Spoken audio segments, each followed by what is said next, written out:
Hello, today we are making a light and cheesy pesto sauce. Here's how to make it. First of all, in a container, pour 1/3 a cup of walnut, 2 heads of garlic, 1 teaspoon of salt, 2 tablespoons of Parmesan cheese, 50 grams of feta cheese, 3 stems of fennel. Fennel will give the sauce a nice undertone flavor. A bunch of basil leaves, and it should approximately be 1 cup. Process all the ingredients until they become a paste and somewhat homogeneous. 2 tablespoons of olive oil. Making pesto is a great and simple way to make use of not so fresh looking basil leaves sitting at home.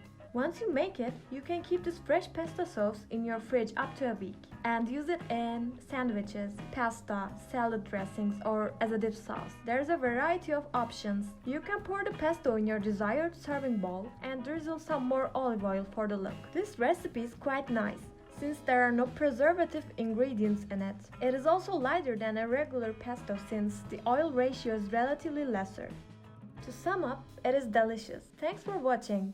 Leave a like if you liked it and tell us in the comments what would you like to see us make in the next videos. Until then, subscribe and be a member of our club.